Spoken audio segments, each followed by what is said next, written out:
ಸಚಿವ ಡಿಕೆ ಶಿವಕುಮಾರ್ ಅವರನ್ನ ಶಾಸಕ ಬಿ ಶ್ರೀರಾಮುಲು ಶಕುನಿಗೆ ಹೋಲಿಸಿದ್ದಾರೆ. ಶಕುನಿ ಆಟಕ್ಕೆ ಕೌರವರು ಹೇಗೆ ಮಣ್ಣಾದ್ರು ಅನ್ನೋದು ಗೊತ್ತಿದೆ. ಶಕುನಿ ಆಟ ಗೊತ್ತಾಗಿದ್ದೇ ಯುದ್ಧ ಮುಗಿದ ಮೇಲೇನೆ. ಸರ್ಕಾರ ಪತನದ ನಂತರ ಶಕುನಿ ಒಬ್ಬ ಇರ್ತಾನೆ. ಶಕುನಿ ಆಟ ಹೆಚ್ಚು ದಿನ ನಡೆಯೋಲ್ಲ ಅಂತ ಡಿಕೆ ಶಿವಕುಮಾರ್ಗೆ ಶ್ರೀರಾಮುಲು ತಿರುಗೇಟು ಕೊಟ್ಟರು.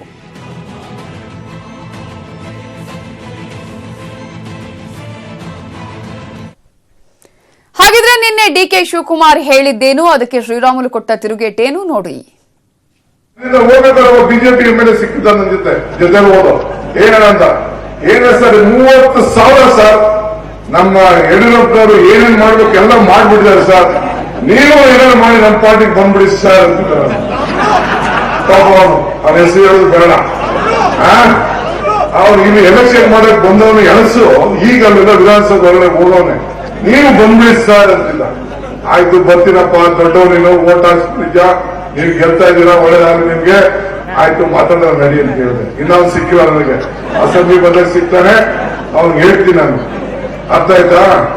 ಎಲ್ಲೋ ಯಾವ್ದೋ ಮಾತಲ್ಲಿ ಎಲ್ಲೋ ಓದ್ತಿರ್ ಬಟ್ಟನಿಗೆ ಎಲ್ಲೋ ಕುಯ್ ಅಂದಂಗೆ ಇಲ್ಲೂ ಕೂಡ ನಮ್ಮ ಇಲ್ಲಿ ಕುಂದ್ಕೊಳ್ಳಲು ಕುಯ್ಯಿಸ್ಬೇಕು ಅಂತಂದ್ರೆ ಅದೆಲ್ಲ ನಡೆಯಕ್ ಆಗಲಿಲ್ಲ, ಅದೆಲ್ಲ ಅವಕಾಶ ಇಲ್ಲ.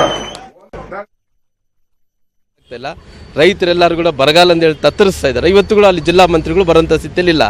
ಆದ್ರೆ ಇಲ್ಲಿ ನಿಂತು ಬಹಳ ಪೋಜು ಮಾತ್ರ ಬಹಳ ಕೊಡಕಾಲಿ ಕುಂದಗಳದಲ್ಲಿ ಹೇಳಿಕೆಯನ್ನು ಕೊಡ್ತಾರೆ. ಹಿಂಗೆ ಹೇಳಿದ್ರು ಹಂಗೆ ಹೇಳಿದ್ರು ಅಂತೇಳಿ ಮಹಾಭಾರತದಲ್ಲಿ ನಾವೆಲ್ಲ ಕೂಡ ಕಥೆಗಳು ನೋಡಿದ್ವಲ್ಲ.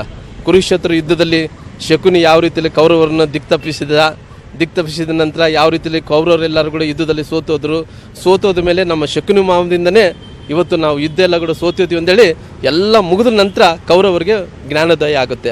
ಆ ರೀತಿಯಲ್ಲಿ ಕಾಂಗ್ರೆಸ್ ಪಕ್ಷದಲ್ಲಿ ಕೂಡ ಬಹಳಷ್ಟು ಮಂದಿ ನಾಯಕರಿದ್ದಾರ, ಶಕುನಿ ಥರ ಆಟ ಆಡ್ತಿರ್ತಾರ. ಅವ್ರು ಏನು ಅಂದ್ರೆಗಿನ ಈ ಯುದ್ಧ ಮುಗಿದ ನಂತರ ಅಂದರೆ ಈ ಸರ್ಕಾರ ಬಿದ್ದೋದ ನಂತರ ಒಬ್ಬ ಶಕುನಿ ಇದ್ರು. ಆ ಶಕುನಿ ಕೂಡ ಕುರುಕ್ಷೇತ್ರನ ಕೌರವರನ್ನ ಸೋಲಿಸಲಿಕ್ಕೆ ಈ ಶಕುನಿ ಮಾಮಗಳ ಒಂದು ಕಾರಣ ಅನ್ನಂಥದ್ದು ಅವ್ರು ಆಮೇಲೆ ಯಾವ ರೀತಿಯಲ್ಲಿ ಜ್ಞಾನೋದಯ ಆಯಿತು, ಕಾಂಗ್ರೆಸ್ ಪಕ್ಷ ಕೂಡ ಆ ರೀತಿ ಜ್ಞಾನೋದಯ ಆಗುತ್ತೆ.